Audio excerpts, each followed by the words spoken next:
man had his hands on both of you.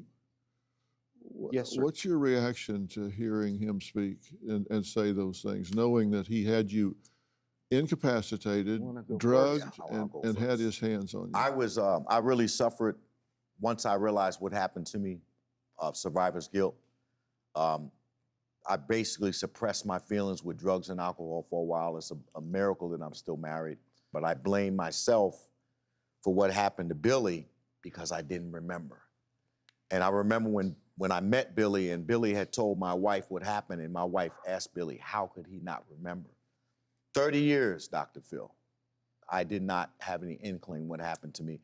When he got caught, I didn't realize what happened to me. I was actually watching a show on serial killers in 1992 in Virginia, and what cued me was they showed the patch. We had an 8 on our uniform, and at that point, I still didn't realize I had been raped, but I realized that I had been stationed with him. And so it was years later that I realized what had happened to me, and it just kind of blew me away, you know.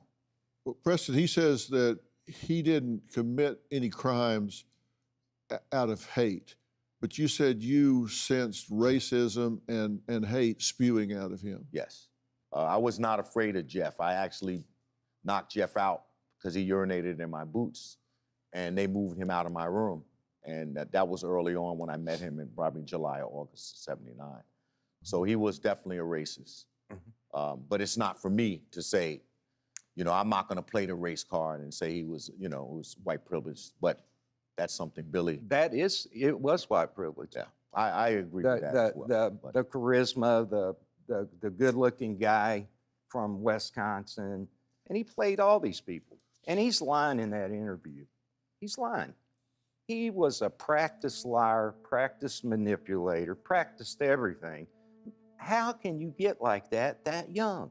He would rape and beat you continuously, all the time. How many times a week? I wasn't counting, sir, but I will tell you it was more than 5. It was more than, it depended on how much he drank.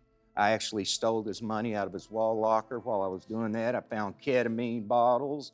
I was a medic as well at 17 years old. I found ketamine. I found lorazepam or Ativan. He kept you injured. He broke your hand. He broke your foot. Yes.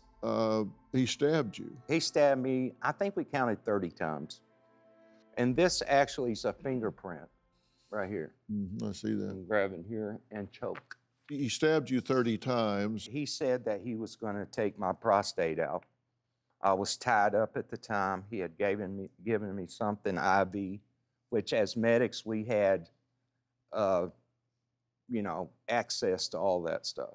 You're in the military. You had a rape kit done. You would never think that this would happen. You told a nurse you had a rape kit done. Right. What happened? She threw it away. And I communicate with this nurse all the time. She's in a VA healthcare. It's a senior or a VA. She's been in there since 1984 or 5. Yeah. Institutionalized. Institutionalized. Yeah. So somehow or another, she threw it away. These guys need to understand, Ryan Murphy and all these people who developed this stuff need to understand that's what happens. I'm lucky I didn't kill myself. I attempted suicide 3 times. I was going to kill him, okay? I wanted to kill him. Trust me, he almost died.